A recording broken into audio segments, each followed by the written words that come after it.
Hi, everyone. You're tuned in to the Friday Plan and Expand powered by Next Step Collective, where we don't just dream, we do. Let's make your next step your best step. Each session, we're giving you practical strategies, fresh insights, and the clarity you need to stop overthinking and start making moves. No fluff, no guesswork, just real tools to help you turn your vision into reality. Let's get started. Today's topic is the art of delegation and empowering others, helping you lead well while building confident teams. Leading today's conversation are three of our team members, Nikki Mills, Eric Watts, and me, Gina Watts. What up, though? To get us started, um, I'd like to ask a question. Okay, we're just having a conversation throughout this time, so feel free to chime in, drop something in the chat, let us know what you're thinking. But I want to ask us a question to start. You know, I want you to like maybe think for a moment. Think about a time when you didn't delegate something Mm. and maybe even regretted it later. Do you have it? Do you have that time in your head? There was a time that you, as a leader, and leadership, remember, doesn't mean position. It just means that you are leading out of influence, where you didn't delegate and it caused maybe regret for you later. Maybe it was a project you held too tightly, or maybe a task that you thought would be faster if you just did it yourself. Are you one of those people? But maybe it ended up burning you out, or you missed an opportunity for your own growth or the growth of the people in your charge. Mm-hmm. So if you feel comfortable and you can like kind of summarize it in a few words or maybe even a sentence, why don't you put it in the chat and share it with us? I'm confident for you today that like Eric, Nikki, and myself, we are going to be able to give you so many of those examples from our own learning. And that's why this topic is so important to us today, because we know that if you refuse to delegate, if you refuse to help build up other leaders around you, it's not going to just burn you out. It's going to disempower those in your charge, and it's going to create so many gaps and challenges along the way. You might not feel them right away, but they will eventually cause your systems, your teams, maybe even your organization to implode. So we're diving into practical tools today to help you delegate without micromanaging. Up next, you're going to hear from Nikki. Yeah, thanks, Gina. So good to be here with everybody. I just want to talk about levels of delegation, because you might be thinking, okay, delegation is great. How do I do that? What does it look like? And how can I possibly let something go for somebody else to do? We like to say delegate to elevate, empower those around you. And, I like to think about what are the things that I actually have to do, that I actually have to hold, and what do I not have to hold, and what can I hand away? So I want to just go through a couple of levels of delegation. These are not sequential by any means. These are just tools that you can have in your tool belt. And I know we'll have some stories to illustrate these for you. But the first level is this. It's very simple. It's very prescriptive. It's just do what I say. And not in like a bossy authoritative way, but like I'm prescribing this very specific thing that I need to be done in a specific way. So maybe, I've been somebody who's been responsible for a lot of audits and compliance inspections. Those things have to be done in a very specific way. So I might delegate something to somebody and say, like, send this email with this language at this time. Yeah, It's prescriptive. And if you have somebody who's new, right, that you have a learning leader, a new leader, this is a helpful way for them to kind of step into some of those spaces and for you to delegate. But we don't want to stay here too long. I don't know if you guys have ever had a space where you're just always prescribing, and then you have people always coming to you waiting for the next thing. They're not learning to take initiative. And so I don't know, Gina, Eric, if you guys have had this experience, if it's just me. Nah, you ain't by yourself. I've definitely had it, and I've been that person as well on the other side. Right. And it doesn't give us anything to hold and to own. And we can't learn and grow if we're always being prescribed things or if we're always the one prescribing things. And so that's kind of level 1 delegation, right? It's that do what I say. Here's this thing. So then the next level, or a different way to delegate, is to research and report back. This is when you need something done, but you don't have to do the research and sort of the legwork behind it. And so you're asking someone, hey, go do some digging, find out what you can about this and bring it back to me. It could be maybe you're planning an event and you're trying to find a space. Well, you don't have to be the one to research all the venues in the city, right? Hand that to somebody and say, hey, go find, here's our budget. Here's kind of the amenities that we need. Could you go find, 2 or 3 places and bring it back? So you're still holding the decision, but you're inviting somebody into that leadership space with you. So that's just where you ask somebody, hey, research this, report back, bring it back to me. The next level is similar, but instead of research and just bringing information back, you're going to research and ask somebody to make a recommendation. And so it's, hey, go do the research and you bring back to me what you think we should do. The decision is still yours, but you're asking them really to own more and to do a little more problem solving, a little more sort of strategic thinking. And Gina, I know that like you really value coaching in leadership and like teaching people not what to think, but how to think. And so I wonder if you might have sort of a pro tip when it comes to, asking somebody to sort of problem solve and make a recommendation, because sometimes the recommendation might not be the one that we want, right? But we don't want to, we want to coach people. And I wonder if you might have kind of a pro tip for this. Yeah, friends, also sometimes we hear even the word coach or the title coach and we freak out and we're like, I'm not a coach. Yeah, sure. I've never been trained to be a coach. Listen to the simplest, and this isn't to dismiss the value of coaching. I have been trained by amazing coaches and I don't want to take away from what they do. But here's the thing that's like the connector for everyone. Coaching is about asking questions and empowering people to find the answers within themselves. That's all it is. And it's the best supervision I've ever done. When I supervise and lead people incredibly well, I am coaching them. I'm coaching them from their calling, from their giftedness, and I'm asking them questions to help them stop and think because they have the answers within them. That's all it is. Yeah. So good. It's so good. So that's sort of this level where you're asking people to go do the work, bring it back, and helping, like Gina said, ask questions to get to that recommendation. I mentioned 5 levels. There are 2 more. The next one is decide and inform. That's kind of the title behind it. And now you're really coasting in that sort of trust space with another person. And you're saying, hey, you decide, you own it, you carry it. Just keep me in the loop. Right? So you're really giving them some autonomy to sort of act on that. Sometimes there are people who are closer to the work than we are, and they see it in a different way. And it's great to give them autonomy to really exercise that. And you're saying, I trust you to make the right call. Keep me in the loop. So you're still informed, but you're not the one doing maybe the day-to-day decision making. And so that's sort of that decide and inform. It can be a really helpful space for people to really learn, kind of flex their leadership muscles, their decision-making power. Which brings me just to the last level, which is make decisions independently. And this is when they have full ownership of something. They're really not even coming to you unless there's kind of a critical problem or something really goes sideways that they need to process with you. But this is where you get really healthy, empowered teams and leaders who you've given full ownership to run with something. And so they don't need your approval to run with these things. They're just basically, they're coming to you if they need support. And so you're there, but you're not. You've really kind of given it away to the leaders and the teams. And so, as we talk about these levels, I wonder, what's coming to your mind right now as far as, is there a space that maybe you're, living in more than others when it comes to your delegation? Maybe there's even something coming to your mind right now. You're like, here's something on my plate. I actually could give it away. Yep, I don't have to hold this. And so I wonder if you think about these levels and think about how could you do that? Is it something you need to prescribe?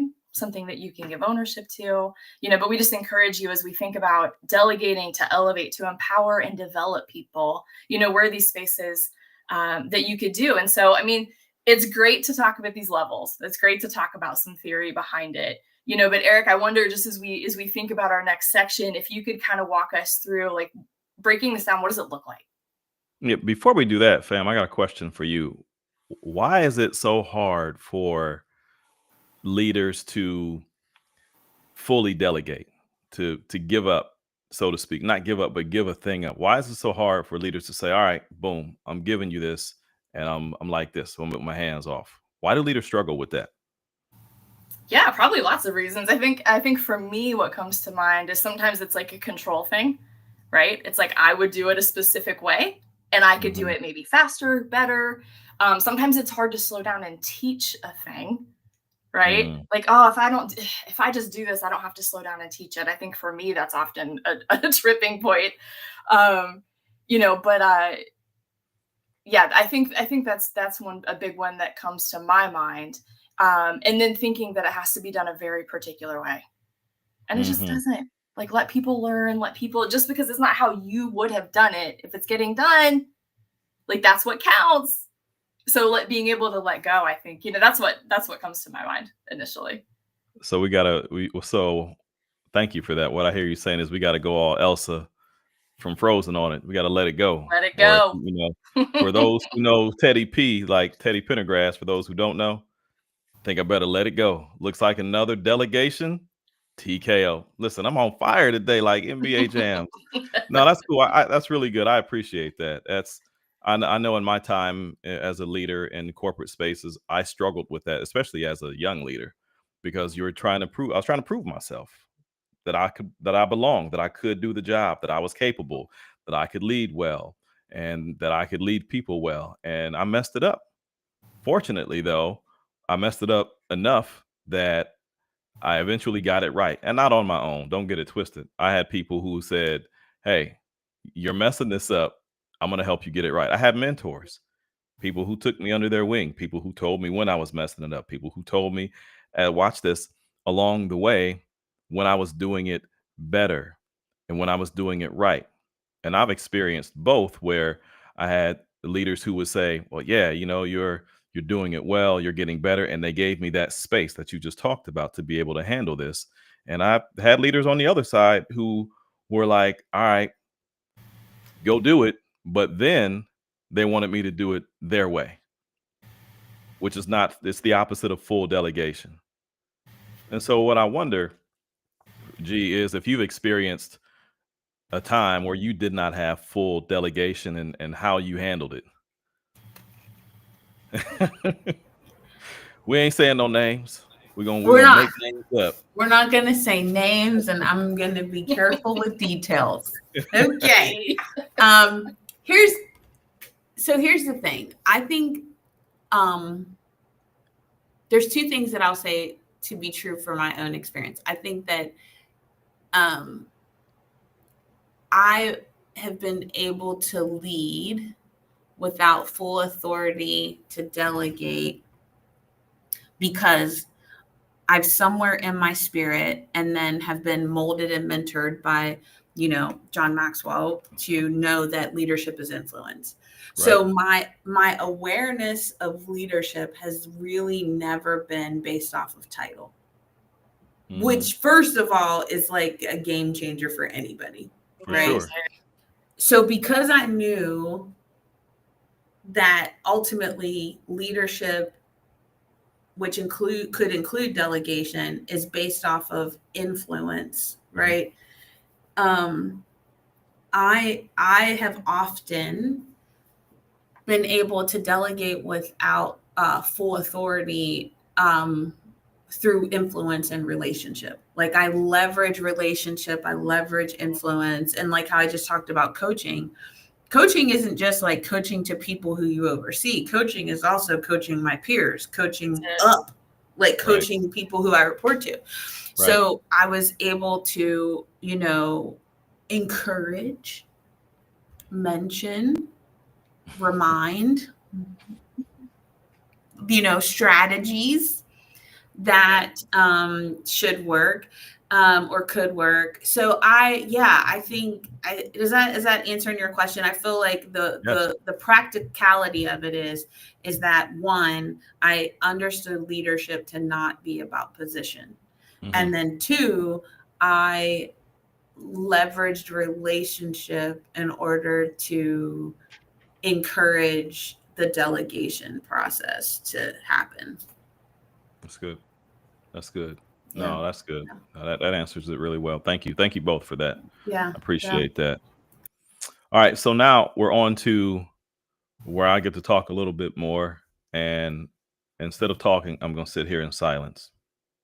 Okay, I'm just playing. I couldn't do that. I know. I just had to mess with the people live. I just had to let them know this is what I do. They're going to get to know me. And they're like, man, he crazy for real. I'm like, yeah, sometimes. All right, let's get back into it. So who should own this? We're going to dig into a bit of a case study type thing here.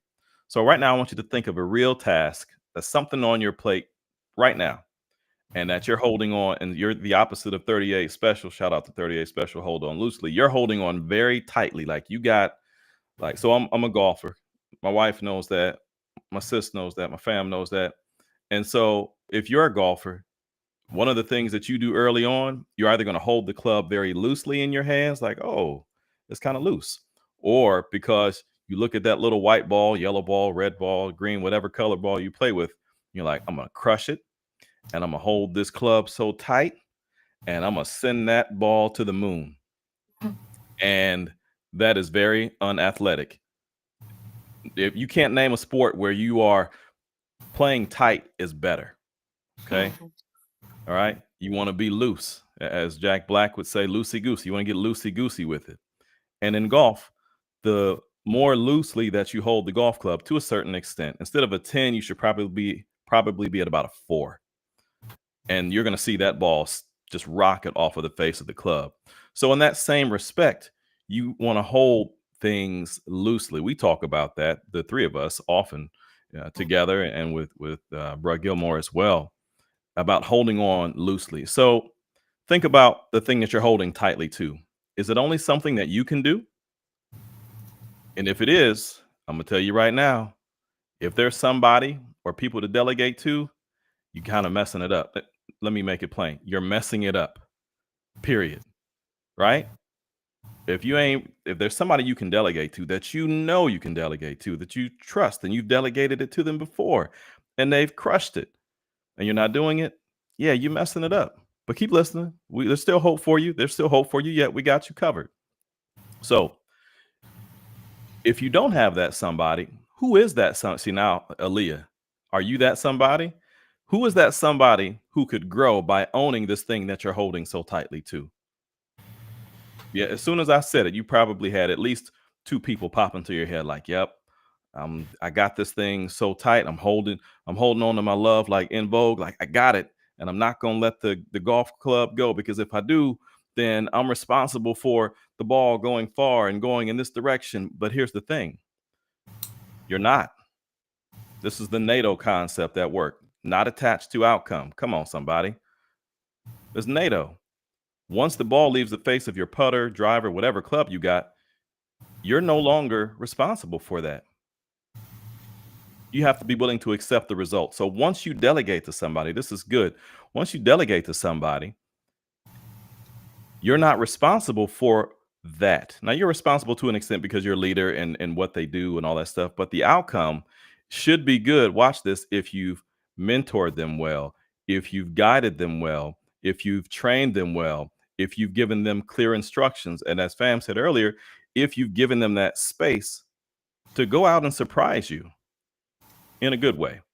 Now, if it's early on in the relationship, got to give them some space, like the people who mentored and guided me, give them some space to mess up.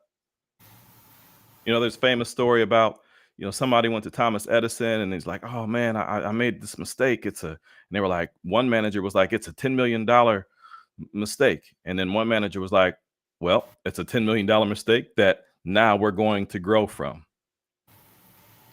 So let's think about this as we move on. Which of the 5 levels of delegation would best fit for this person and task? Which one? Fam went through them earlier. Which one? I want you to think about this. Which one would be best for them? Here's an example. So if you're planning a team retreat, here's something you might do. You might say to your admin, like, what's going on, Mr. or Miss So-and-so? I want you to research venues and then holler back at me and let me know what the venues are about, where they are, cost, how many people they hold, location, okay? Something like that. And that would be a level 2 type of thing. Here's something else you could do. You could have a staff member research and then recommend an agenda. Man, you're empowering people, and that's what you want to do. You want to empower your people. Fam said it earlier. You want to delegate to elevate.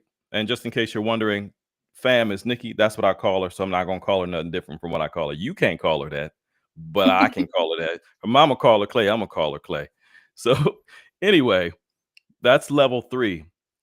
And then you want to let your team make decisions and inform you and on breakout activities. And that's level 4. So here's the CTA here. CTA, call to action. Type the task that you're considering, jotting down or considering, and jot that down in the chat. Or write it down for yourself in your journal or in your notebook. The task that you are going to say, you know what? I'm giving it up and I'm giving it to this person. Write that down. So we've practiced identifying ownership. So let's unpack just a little bit what keeps us from delegating well. And I'm going to toss it to G. Yeah, that's so good, babe. Speaking of pet names, it's my husband, so I can call him babe. That's right. As you were talking, I mean, it ties perfectly into what I'd like to share with us next. But thinking about the different audiences that we serve, we're fortunate as a part of this collective. We're representing everything from a spiritual director who does spiritual formation and development, also finance background and corporate training. We have nonprofit leaders. We have education experts. That's why we're called Next Step Collective, because we have a variety of experience, from higher education to training and development, to middle management, to executive level, all the things. Okay, so here's what I would like to maybe dive into when we're thinking about this and using Eric's example. So some of you, let's talk to my nonprofit people. I know there might be some of you churchy people listening. You might be saying, Gina, the admin. What? Yeah, who that? We ain't got that. Okay, so Nikki and I both worked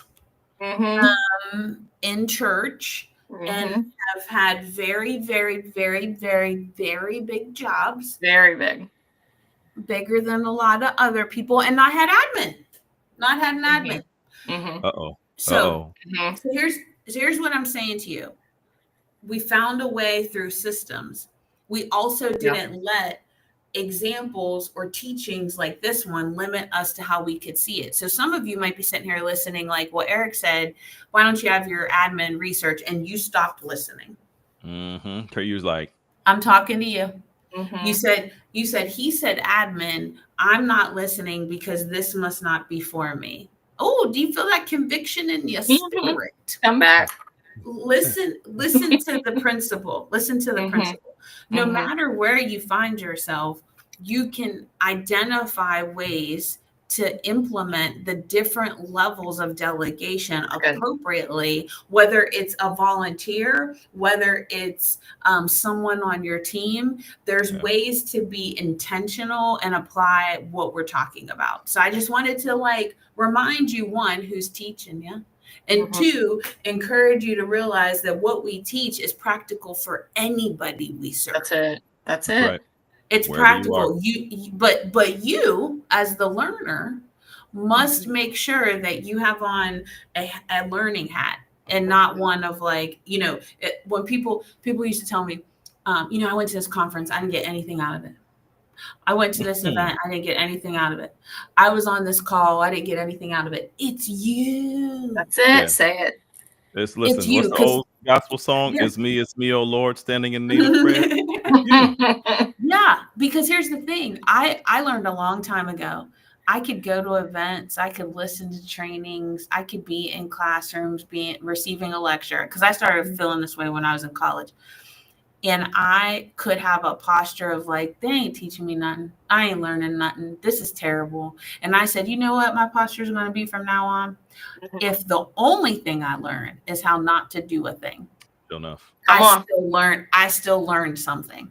That's right. And let me tell you, I've been to a lot of bad events, but I'm a pretty dope event planner because guess what? My posture was learning, right? Yep. Okay. Yep. So now that we're all back on the same page of learning, here's what I want to remind you of when it comes to delegation is that it doesn't matter the infrastructure that you currently have. You might be an entrepreneur listening to this and saying, I have actually no one, Gina. You might be like a solopreneur that you are doing work on your own completely. What I'm telling you is this teaching still applies to you as you build out and do the work that you feel called to do in this season. Sure enough. I would encourage you to create community. If you go to a church, create a community within your church. I encourage you that if you don't go to church or you don't have a belief, do you have friends? Do you have neighbors? Everybody needs people. What infrastructure have you built around you to be successful? Because even the solopreneurs have community, and you do need to do that. So, and you can delegate to your community. You can ask your community to help you with a variety of things that will help you in turn be successful. And it might not be balance in your books, but maybe it's, you know what, you know how one way you could really serve me, neighbor? Could you help me like this particular weekend? I am doing an event. It would be just a gift if one of the things I couldn't even think about right now is cutting my grass. Can you help me like just this one time? And then obviously there's a return on the investment, right? One, your home's taken care of, but two, you can offer a service to them in the future. See, sometimes we want to get to the destination, but we don't want to put in the effort to get there or build relationship with people to get there. You need people. You need people. And so needing people and delegating to people doesn't mean that you're delegating out of authority, like traditional hierarchy. It doesn't mean you're delegating out of power or control. It means you're delegating so that not only you elevate, you as a community elevate. That's so good. No, that's good, babe. I that reminds me of something, and then I know we gotta keep going. This is a smaller thing, but when I was in grad school, I had no time to do anything else but go to full-time job at the mothership, JPMC, and come let the dog out, and then go to school and eat standing up, which I still do sometimes. And so, as an example of what you're saying, though, this was that winter we had a really bad winter. I mean, lots of snow all winter long, 2010, 11. And so I was like, I don't have time. I'm too tired. I don't have time to get out here and shovel the snow. And so I don't even know how I came across my neighbor. This is before we were married. Young cat named Joel, lived like 7 houses down the street from us. And I don't know if he came up or I saw him, but he was like, yeah, I'll shovel it for you. And I paid him. I was like, listen, man, you take care of this for me. It will help me out so much. So just like you're saying, I didn't have a team or anything like that as an entrepreneur at that point. Entrepreneur, that is. But I delegated that to him so I could focus on what I needed to do for grad school. And it helped me out a ton. Sometimes I think we get so caught up, especially for those of us that are entrepreneurial. We think if I don't do this all myself, it'll fail.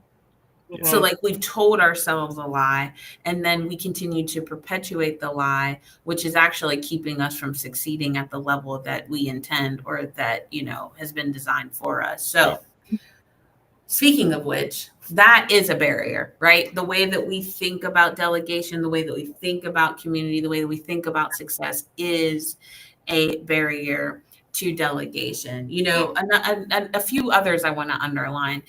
Fear of losing control. We worry about mistakes. We believe that it's faster to do it ourselves, and then a lack of clarity on expectations. So here, and Eric and Nikki, I'd love for you to share, examples of where you've overcome this. Like, so maybe think about the few that I listed, and then maybe if you can give a brief example for our friends of where of how you overcame it. But I would say, okay, so part of my backstory is that I was a teen parent. Not throughout all of high school, but my senior year of high school, I became pregnant with our oldest son, Christian. I had him the summer between my senior year, like graduating my senior year and then going to become a freshman in college. And so that whole season of my life from when I knew I was pregnant, which was like mid-February until I gave birth to him in July, I was responding to the way that people were treating me. So I had friends that weren't allowed to like hang out with me anymore because their parents were like, if she's getting pregnant, you might catch it and get pregnant too. So I don't know. You can't be around anymore. Right. Can't get them cooties. And here's the thing. We as parents want to do best by our kids. So we try to protect them. I mean, I'm still friends with most of them now, but like just that was an experience, or like people crying for me, which was great. They cared so deeply about me. I was very fortunate to have teachers who cared so much about me that they were like, one, in shock, but then two, like, what is going to happen to her life? And to this day, I'm still connected to those teachers, right? But I had all of these weird responses. I had people like telling me their personal stories of like, having children young and maybe even giving them up for adoption or raising them, or maybe even like terminating pregnancies, or like all this stuff. It was just all this stuff kept coming in. And as a young, vulnerable woman, I was getting all of this information that was starting to slowly form me into what I will say was a perfectionist spirit and a performer spirit. So I wanted to perform to overcome everything that everybody was believing about me that was not true, or if they thought was true, or that they believed about what would be of our life. So I was focused on proving everybody wrong or right. Because there were some people that were like, you're going to be amazing. Shout out to Nana, aka Mom. You're going to be amazing and conquer the world, right? And then there was, folks who were just like, your life is over, you suck, and God bless you and your son. And I'm also not helping you, right? So like, I had this spirit. So long story short is that I wanted to do everything in my power to like achieve quickly. And I had milestones like, by this age, I'm going to have my first house. By this age, I'm going to have a second car. By this age, I'm going to do this. Like I just had and I was checking the boxes, y'all. I was checking them. And I also was like not fully present in other areas of my life because I was just go, go, go, go, go. So I would give that example as like a combination of all the things I named. It was a fear of losing control. It was worrying about mistakes. It was, it would be faster if I just do it myself. Also, it would be faster because you aren't going to operate at the speed that I need to achieve my goals on the timeline I have. And I didn't have clarity on the expectations I had for my own life. My goals were like based off of things and proving people wrong, and not really based off of like who I wanted to be or how I wanted to raise my son. So anyways, I say that to say, so how did I overcome it? Well, I overcame it by failing, failing a lot, and realizing that I go farther with people. I go farther with people. And I was fortunate to have mentors along the way interrupt me. And not care if my feelings were hurt for a moment, because they were trying to transform me into the person that I am today. And so they interrupted me. They interrupted me. And here's the part that I had control over. I had to decide whether or not I would listen. Yep. That's that learner spirit. So I decided to listen to the interruption. Right. So some of you might be having a mentor or somebody speaking into your life, and you're kind of like, I mean, maybe you should be listening. Pay attention. Yep. Yeah. Nikki, what's one of the ones that you, maybe if you picked one that like, yeah, I think it's it's less of a specific example and more of a way I think about, because I would struggle with like, I can do this faster and better myself, right? It's just easier if I do it. It's easier if I do it, which is so not true, because then my plate is too full and it's not easier. I'm working ridiculous hours and nobody benefits and it's killing myself. So like a way that I think about releasing that, because I'm like, well, it's not going to be the way that I want it. Okay, does it have to be? And so an example, y'all have heard me say this, but what I tell myself in my head is when I think about folding towels, and you're like, what does that have to do with work? Let me help us get there. Somebody taught me, when you teach a little kid to do laundry, a really simple place to start is letting them fold towels, right? Very simple. Now, are they going to fold them how you want them? Nope. Are they going to look as nice as you would do them? Nope. But are they folded?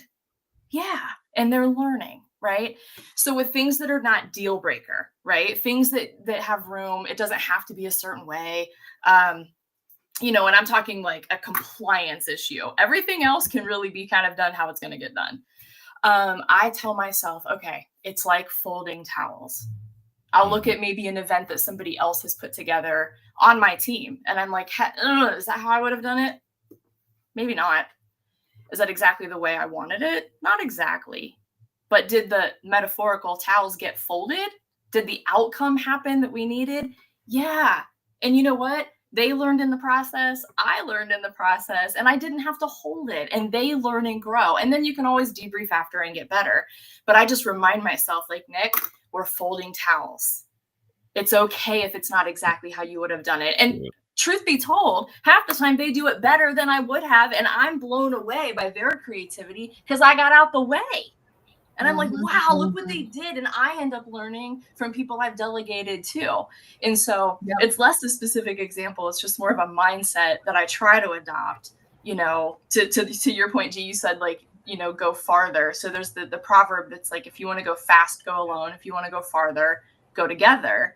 So it's like, how can I empower my team to do these things and let them fold the towels, right? Because honestly, it ends up better. Most of the time it ends up better than I would have done it anyway. But that's, a rambling answer, but that's how I think about kind of when I feel like I need to do something. I'm like, nope, let them fold the towels. How about you, Eric? Yeah. I don't have anything to add. That's a good answer. Yeah. I rock with that. That's really good. So, when we think about these barriers, you don't even have to, it doesn't have to be in a list, but the fact of it is like naming the barrier and saying, this is my barrier. Like if I think about delegation and I think about I'm not doing it, or if I think about ways that I can even do it better, there's a barrier, there's an invisible barrier that's keeping you from doing it at your best level. So why don't you take a minute and write down that barrier, the barrier that you struggle with most, and start thinking about what it would look like to overcome that barrier, maybe even this week. Why don't you take some time and write that down? If you're, you can always, guess what? You guys come back and watch it again. You can come back and watch it again, but take time to write that down. Nick's going to talk about maybe how you can take your barrier, the way that you want to solve it, and then create a real delegation plan to resolve it. Yeah. So if this is something especially that is new to you or that is harder for you as you're thinking about this barrier, it could be helpful to just kind of write out, how's this going to go down, right? What's this going to look like? So we won't stay here long, but things that could be helpful are think about the outcome that you need, right? The quote unquote towel that needs to be folded, right? The event that needs to be planned, or the research that needs to be done, or whatever the project is, or the initiative that you have. What is that outcome? Write it out. Define it, give some clarity to it. Then think about who can take that, or at least take pieces of it, right? Doesn't have to be you. You don't have to do it all. So think about who on your team, or to G's point, who in your neighborhood, who in your community could you invite to help you get to this outcome that you want. Can we go Sesame Street on that? These are the people in your neighborhood. These are the people in your neighborhood. Yes. In your neighborhood. In your neighborhood. So I know we was gonna sing. But you're welcome. And so as you think about the people in your neighborhood, think about how best could you delegate, right? Is this something that needs to be prescriptive? Is it that sort of do what I say? Or is this something where the best way would be for them to research and bring back a recommendation? Whatever those levels are, this is recorded. You can go back and listen to them again, but think about what way would be the most helpful way to empower them and to take it off of your plate. And then think about a timeline. So you've defined your outcome. You're thinking about who can you give it to. You're thinking about how will you do that delegation? How will that work out well? And then what's your timeline?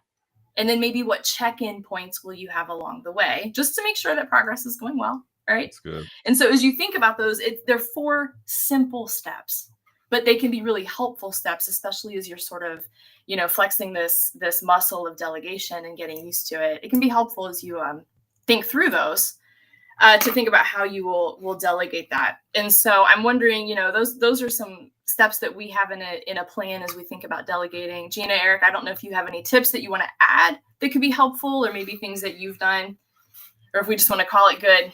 4 good steps. It's 4 good steps. 4 good steps. Yep.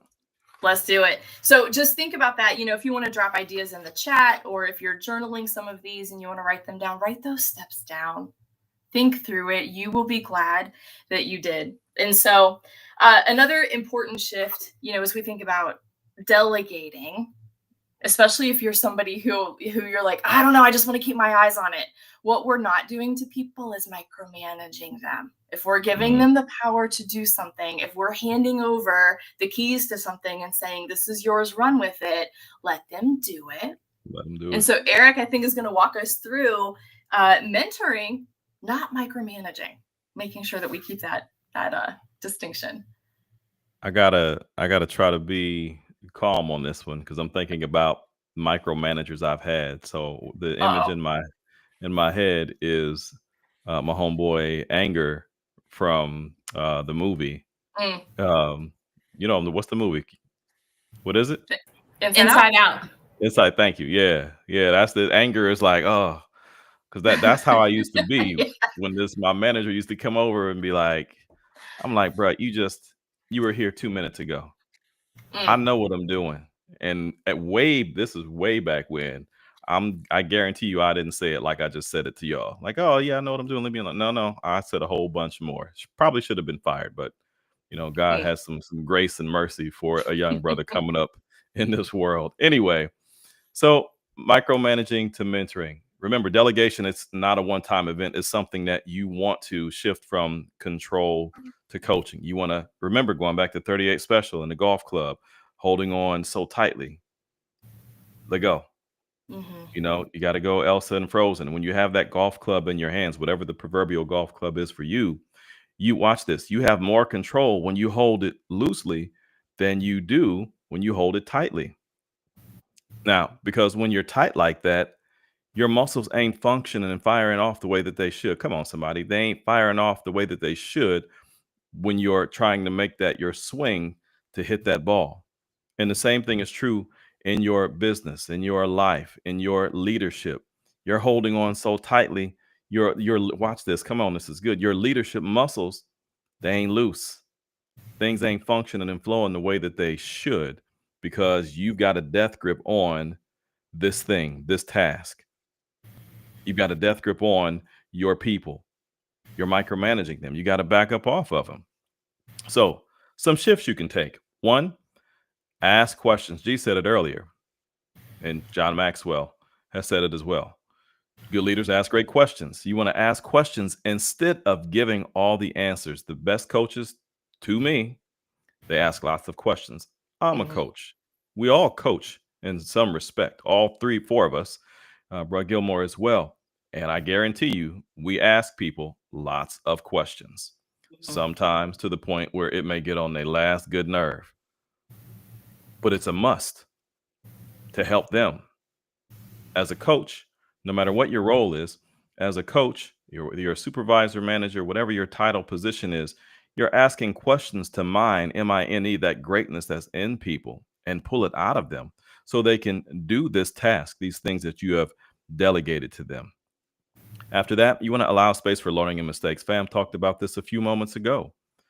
You got to give space for room. And I put that on a t-shirt. Give space for room for mistakes for learning and mistakes, right?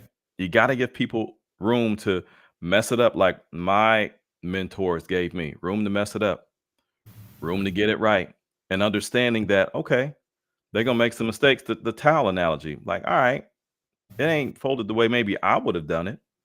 It got done. They learned from it. I learned from it. And watch this. It's also a teaching and learning opportunity for both parties or all parties involved. And then thirdly, you want to encourage ownership while maintaining accountability. Encourage ownership while maintaining accountability, right? You want them to own it. You also want them to know, like, all right, yeah, you're accountable to me for this. All right. So encouragement. When you delegate, you give your team a chance to grow and yourself the chance to lead more strategically. You delegate to elevate. We should put that on a t-shirt and sell it, y'all, for real, because we'd probably be like trillionaires up there with Apple and them if we sold that t-shirt. Delegate to elevate. All right, Jay, I'm gonna toss it back to you to wrap us up, give us the CTA, and take us home. This has been a fantastic call. I know I said call, a video teaching. We have been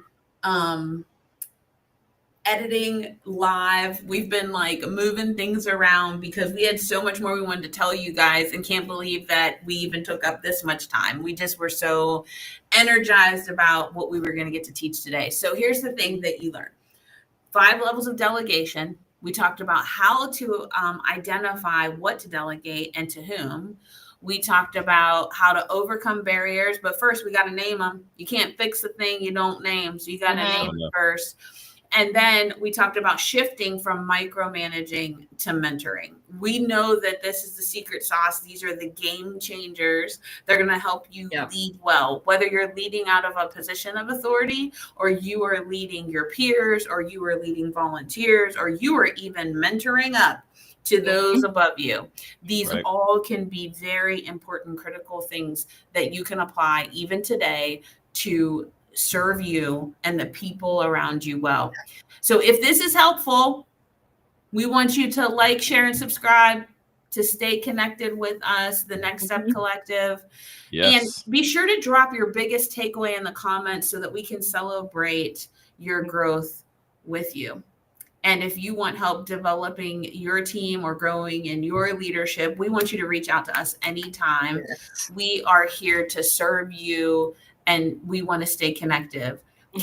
So make sure you get our information in our show notes so that you know how to stay connected to us. Yes.